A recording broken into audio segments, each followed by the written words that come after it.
le 16 novembre de l'an passé. Voilà, ils sont là, par exemple, ils sont sur la place pour faire signer une pétition pour le référendum d'initiative citoyenne, le RIC. Et ils sont là depuis mercredi, à 8 h du matin. Ils sont là tous les jours, de 8 h à 20 h. Ils sont encore là avec nous aujourd'hui. Ils seront là demain, ils seront là les autres jours. Parce qu'ils savent se battre à long terme. Ils n'attendent pas qu'on leur donne des ordres pour faire grève un jour comme ça, plic-ploc. Non, ils luttent.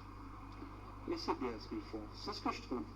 Mais revenons à nos affaires et revenons un petit peu au pourquoi de la manifestation de ce jour, de la meeting de ce jour.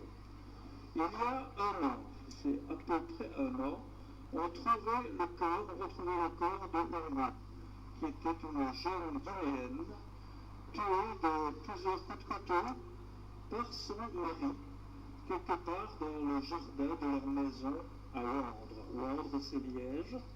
Et la communauté guinéenne à l'époque était très émue. Et sur le coup de l'émotion, grâce à une amie française qui est une de mes amies aussi, Diaria Touba, grâce à Diaria Touba, nous avons lancé l'idée d'une première marche blanche. Donc c'était un peu court pour organiser, parce que nous avons organisé ça le 4 mars, un mois après. Donc c'était un peu court pour organiser une marche. Nous avons fait un rassemblement sur la place Saint-Lambert.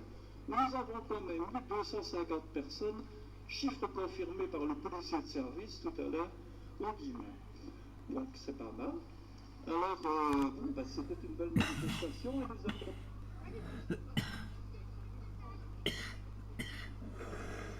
nous avons donc dit que nous ferions chaque année une marche suivie d'un meeting en hommage à Irma et aux victimes des violences conjugales. Voilà. Et cette année, on a vu le nombre que nous sommes, c'est pas énorme, hein. On peut se compter sur les doigts de 3 mains, ou 4 mains, allez, peut-être un peu moins. Et voilà, donc il y avait chez nous un grand espoir d'avoir autant de honte que l'an passé. Il y avait chez des personnes qui sont ici l'espoir d'être rassurées, de voir qu'elles avaient autour d'elles des personnes soucieuses de leur avenir, soucieuses de leur vie, soucieuses de leurs problèmes. Et je parle ici notamment d'une dame qui se trouve dans l'assistance. Elle est donc là, je la désigne. Donc il s'agit de la tante de moi. Donc la tante de moi, depuis l'an passé, héberge les 2 petits-enfants de moi. Elle est venue ici de Bruxelles, je précise de Bruxelles. Et elle espérait, nous l'espérions aussi, qu'elle voit beaucoup de gens.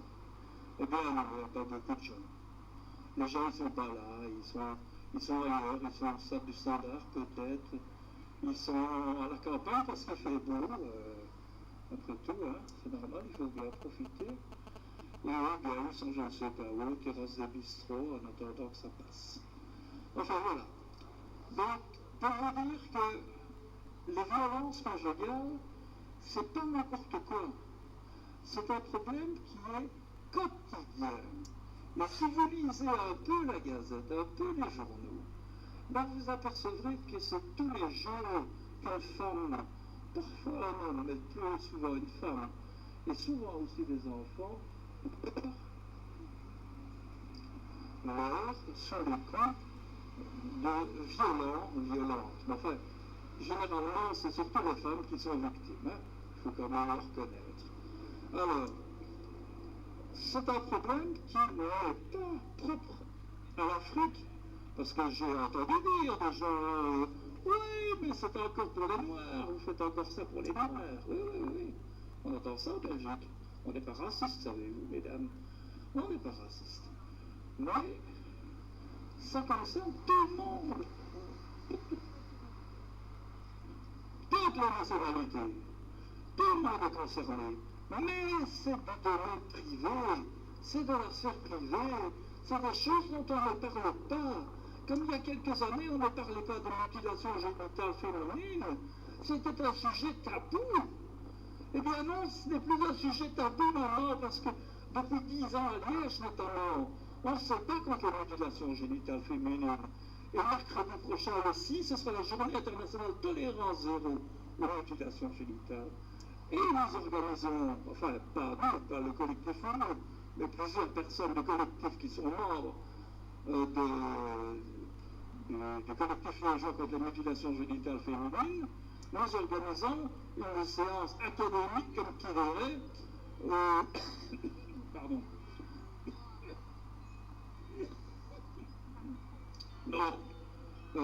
Nous organisons une conférence qui suivra un film qui s'appelle Kimbo Dallé, et cela à la Cité Miroir. La Cité Miroir, vous savez, c'est un endroit fort fréquenté par les Liégeois, et en plus de ça, ces jours-là, la séance de cinéma et le débat qui s'en suivra, eh bien, c'est gratuit. Donc vous pouvez venir, il y a encore des réservations qui sont possibles. S'il y en a parmi vous, parmi les nombreux publics ici qui sont intéressés, ils peuvent me contacter juste après ce meeting. Alors, enfin, ce meeting, j'ai que le terme meeting parce qu'il n'y a pas vraiment grand monde. Je salue mes autres amis qui sont venus de Bruxelles. Oui. Et qui ont dans le faible nombre de gens qu'on a aujourd'hui, 4 personnes venant de Bruxelles. C'est magnifique, n'est-ce pas? Ça fait plaisir d'être liégeois, hein? Mais j'espère aussi. Liégeois. Bon, enfin. Voilà. Alors maintenant, je vais passer la parole à une de mes amies, qui est Guylaine, qui a fait l'effort de venir aujourd'hui. Bientôt, elle sera une maman. C'est la maman de deux petits garçons là, qui sont là, et qui ont laissé le micro tout à l'heure. C'est notre amie Kadiatou. Je vais lui laisser la parole. Elle va vous dire ce qu'elle pense. Et attention, hein. Ça décoiffe, hein. Allez, je la passe.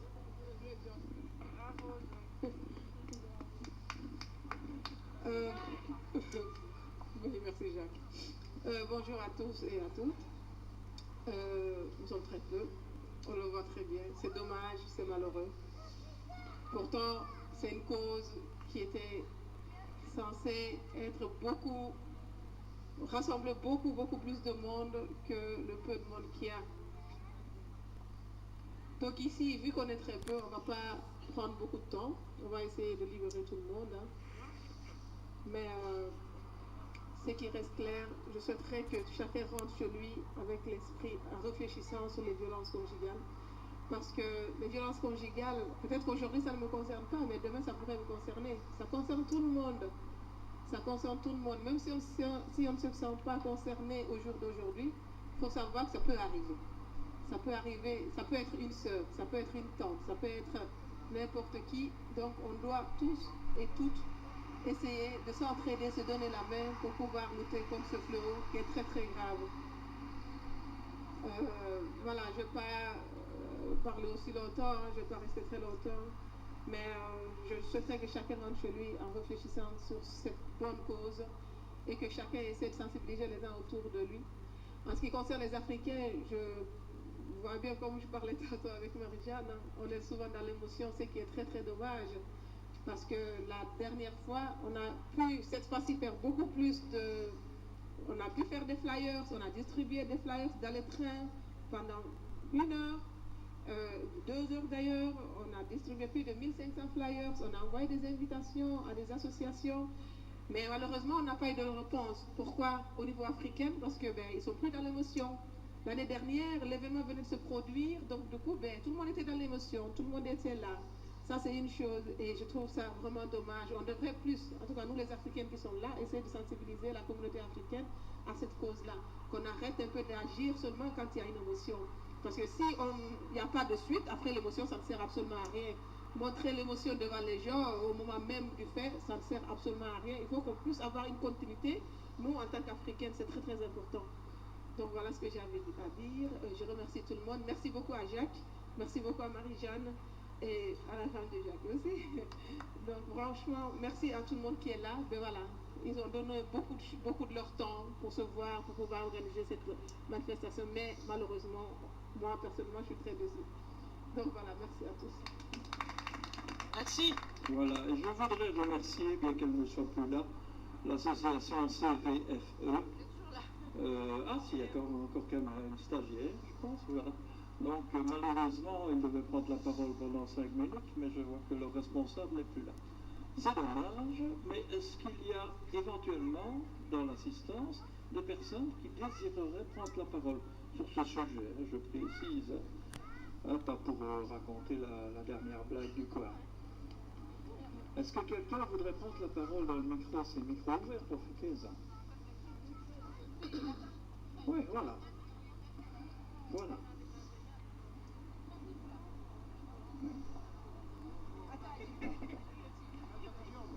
Ici, la tante de Oumou, qui a été tuée par son mari, est présente, mais elle ne veut pas parler, elle ne veut pas prendre la parole parce qu'elle souhaiterait, enfin, si elle doit s'exprimer sans couleur, elle connaîtrait peu à le comprendre, ce qu'on comprend vraiment.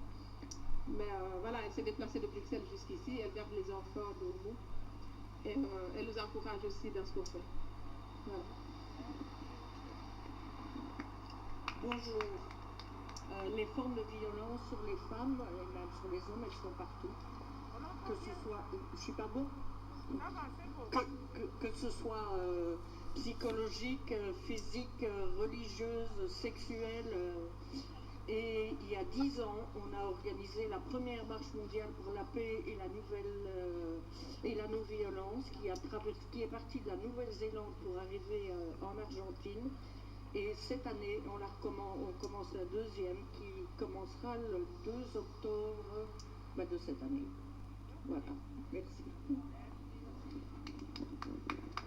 Y a-t-il d'autres personnes? Ah, c'est pas Frédéric. Donc, c'est Annick Le Pêcheur de Bruxelles. Hein?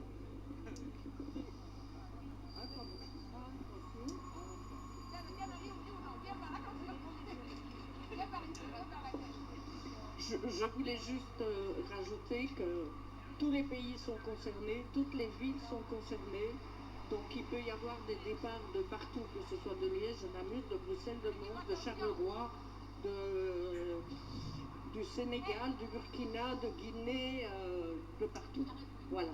Donc tout le monde est bienvenu, mais c'est chacun qui doit organiser son petit parcours. Merci. Elle a fini. Alors, est-ce que quelqu'un... Oui, voilà, tu veux prendre la parole, vas-y. Bonsoir. Vraiment, c'est pour vous remercier du déplacement que vous avez fait pour rendre hommage à Oumou. L'année passée, on était ici avec un bon nombre. Cette fois-ci, ça n'a pas été.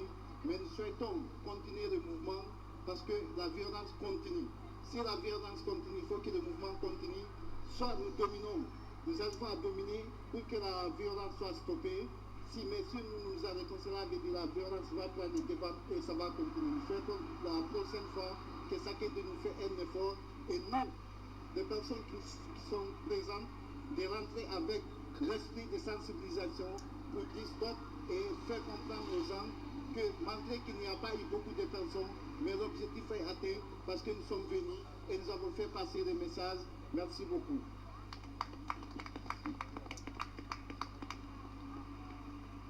Marie-Jeanne?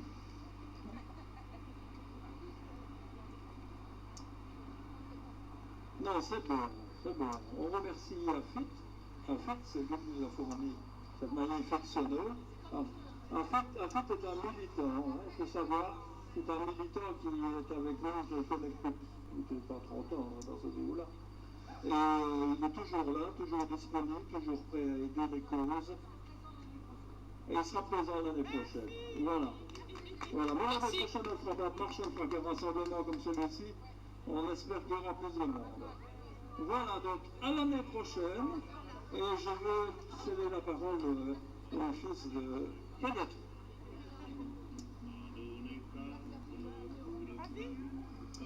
Merci à tous d'être venus. Nous, on peut partir.